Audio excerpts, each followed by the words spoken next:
Қайырлы күн көрермендер, менің арнама қош келдіңіздер. Бүгін сіздермен сникерс атты хит тортты бірге әзірлейтін боламыз.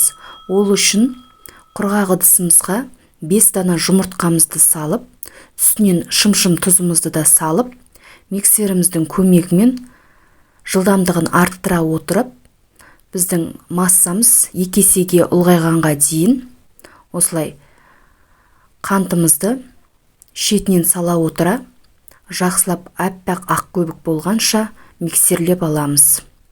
Қантымызды міндетті түрде бірден салмай 2 немесе 3 бөлікке бөле отырып, осылай салып аламыз. Дайын болған массамыздың үстінен құрғақ қоспаларымызды қосамыз. Ол үшін алдын ала електен өткізілген ұнымыздың үстінен кукурузды крахмалымызды және де алдын ала дайындап алған какаомызды, сонымен қатар разрыхлитель, яғни қопсытқышымызды да салып, осылай қасығымыздың көмегімен жақсылап араластырып, електен өткізе отыра, осылай жұмыртқалы массамыздың үстіне салып, одан кейін венчигіміздің көмегімен осылай жақсылап араластырып, біркелкі масса дайындап аламыз. Қамырымыздың арасында ұнның түйіршігі қалып кетпеуіне мұқият болыңыздар. Міне, біздің массамыз дайын. Ендігі кезекте бізге кольцо қажет. Кольцомызды 20 немесе 22 диаметрге қойып алып, осылай ішіне массамызды құйып, ағаш таяқшаның көмегімен осылай ауасын шығарып алып, одан кейін бетін міндетті түрде фольгамен жауып, алдын ала қызып тұрған пеште бисквитімізді пісіріп дайындап аламыз. Біздің бисквитіміз піскенше тортымыздың арасына жағатын карамелін дайындайтын боламыз.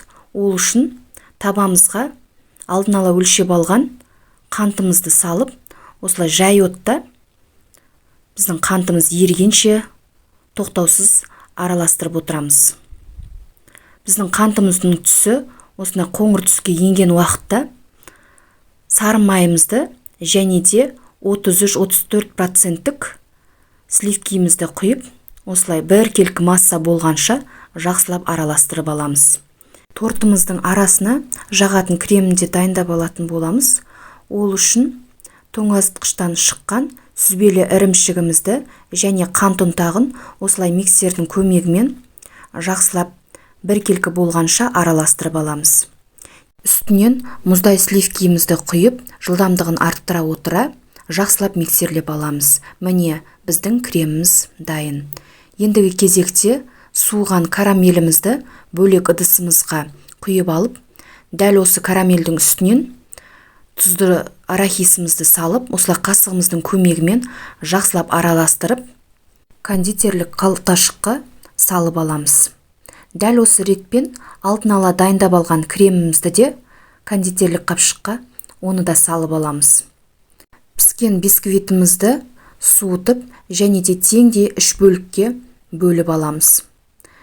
Енді тортымызды жинау үшін осылай подложкамызға шамалы кремімізді жағып, бірінші коржымызды қоямыз. Және де сыртынан кольцосын кигізіп, дәл осы бисквитімізге кремін жағып шығатын боламыз.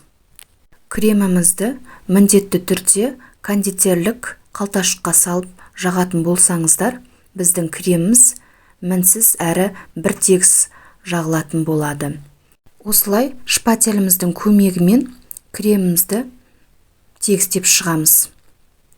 Одан кейін біздің арасына салатын карамеліміз шығып кетпес үшін міндетті түрде осылай шеткі бөлігіне крем жағып, ортаңғы бөлігіне алдын ала дайындап алған карамелімізді төсеп шығамыз да, осылай қасығымыздың көмегімен тегістеп аламыз.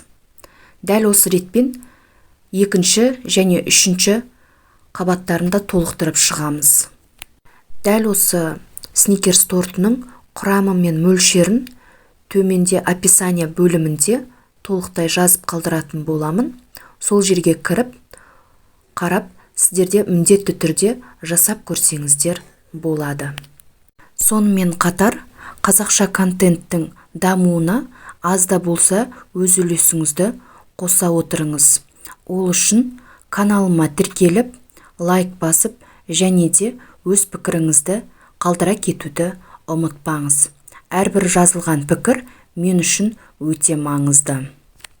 Дәл осы тортымыздың арасына жағатын карамельге міндетті түрде тұзды арахис пайдаланған жөн. Тұзды арахис болмаған жағдайда кез келген арахисімізді бөлек ыдысымызға салып, шамалы тұзымызды сеуіп, қуырып алсаңыздар болады. Осылай тортымызды жинап алғаннан кейін бір түнге міндетті түрде холодильникке қалдырсаңыздар, біздің тортымыз өте нәзік әрі жұмсақ болып шығады. Тапсырысқа дәл осы рецептпен әзірлеймін. Сол себепті еш қорықпай, сіздерде дәл осы рецептпен жасап көрсеңіздер болады. Артылған кремді тортымыздың бетіне жағып тегістеп шығатын боламыз. Және де ешқандай сыртын қаптаудың қажеті жоқ. Тортымыздың бетіне шоколадты глазурь жағар алдында міндетті түрде салафан пакетті бірнеше бөліктерге бөліп, осылай шпателіміздің көмегімен тортымыздың астынан ақырындап көтеріп, бөліктерге бөліп алған салафанымызды салып шығамыз. Шоколадты глазурь үшін бізге ерітілген шоколад және де алдын ала блендерлеп алған тұзды арахис қажет. Дәл осы тортымыздың астына осылай салафанымызды міндетті түрде төсеп алуды ұмытпаңыздар. Ендігі кезекте дайындап алған глазурімізді осылай тортымыздың бетіне құйып, шпателіміздің көмегімен бір тегіс етіп жағып шығамыз. Алдымен жоғарғы бөлігін, одан кейін қалған глазурмен шеткі бөлігін тегістеп шығамыз. Осылай бір тегіс етіп жағып шыққаннан кейін міндетті түрде тоңазытқышқа кемінде бір түн қойған жөн. Назарларыңызға үлкен рахмет. Сіздермен болған Гүлнұр.